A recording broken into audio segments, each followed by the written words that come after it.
Alright, I've been wanting to talk about this for quite a bit, but I waited a little bit longer, mostly because I wanted to see if any more images or info was kind of spread out from the initial leak of Harry Potter, the open world RPG, or as they are calling it, Harry Potter Magic Awakened or Magic Forever.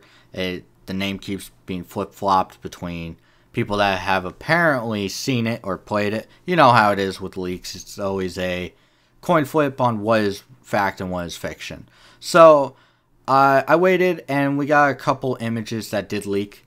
So, and it's mostly two images. One of them is very similar to a situation that appears in the trailer. So it's not too new, though you do see some spells. I want to see if I can... it seems Reparo. And I can't read the other two because this image is really blurred. But you could see some destruction. So I'm guessing there was a destructive spell used or a destructive trap or something along those lines. And then we also have a wonderful shot of the environment with a magical creature. And we see the back of the supposed character, which shows a bit of the engine and what the game might be capable of. And so far it looks pretty promising. I'm hopeful for this, of course. But I want to get into what the trailer showed, which I have right here, if this would go away.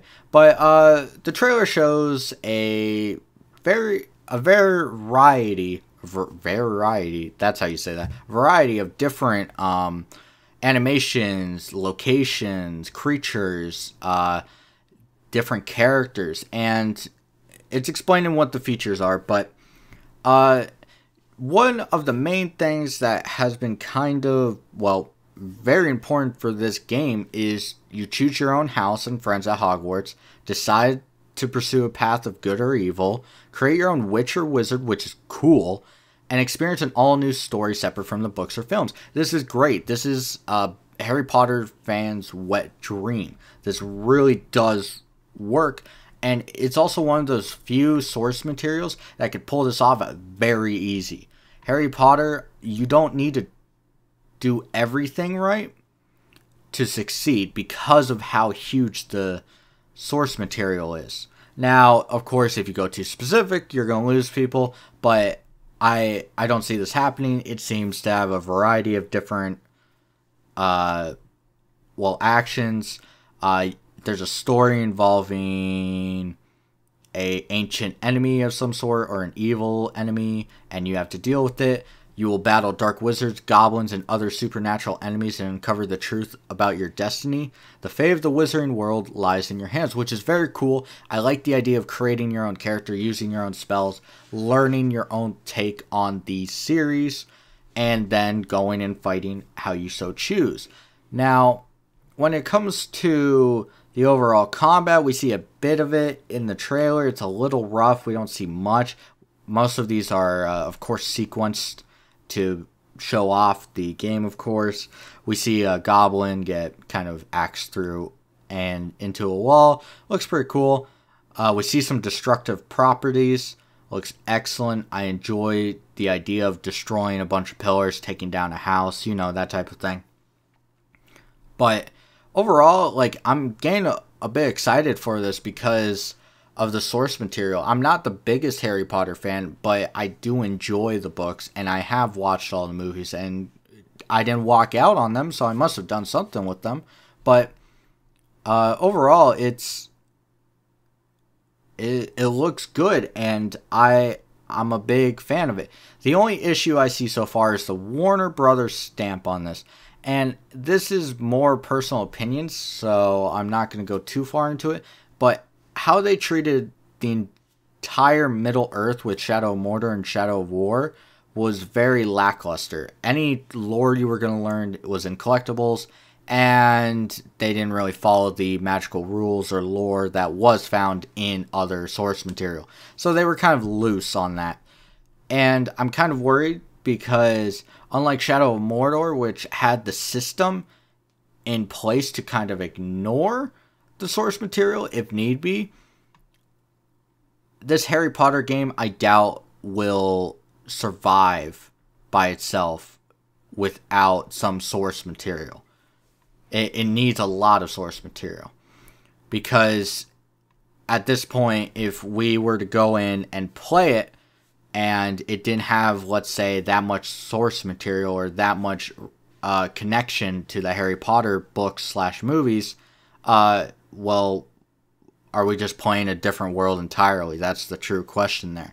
You could call it Harry Potter, but if we don't feel like it's Harry Potter, it loses some of its, well, I guess, loses its shine, I guess, would be the word.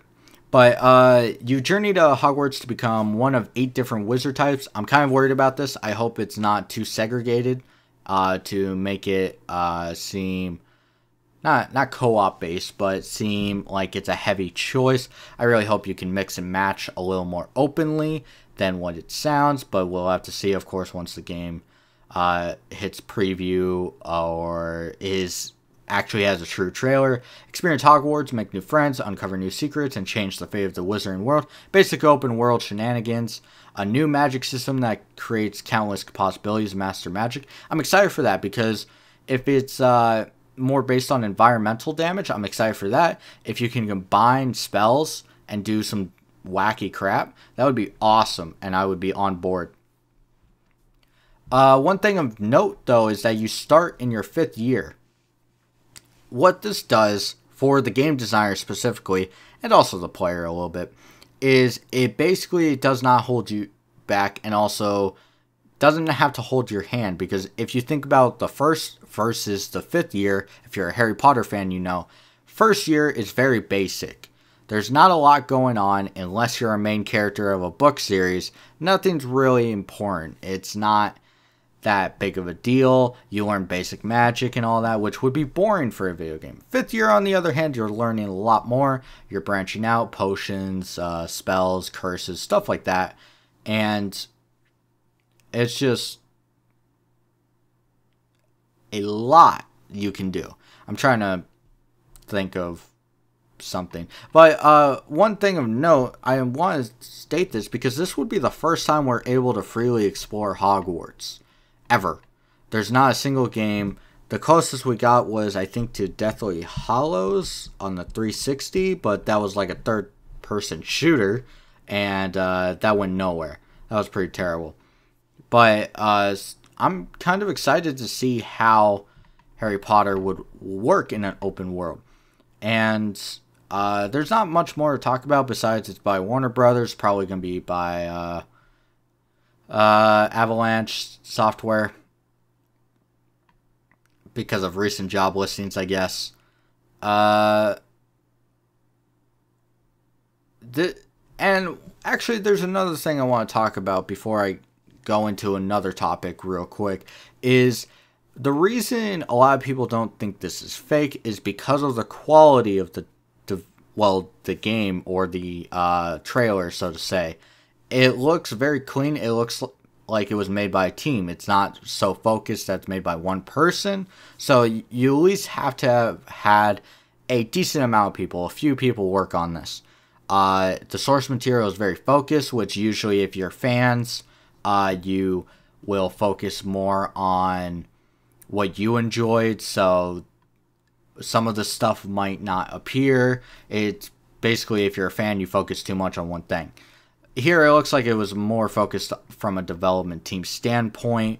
And overall, I'm excited for it. But I want to kind of talk about this on the side. It'll be like 3 minutes. But I really hope this succeeds for merely one thing. The fact that it's a Harry Potter RPG open world. What this means is that we will have an RPG open world of a great source material, which is something I wanted to see in great many different source materials and anime, in, I don't know, books, in movies. Like, there's plenty of stuff you could have taken and put in an RPG open world and just won.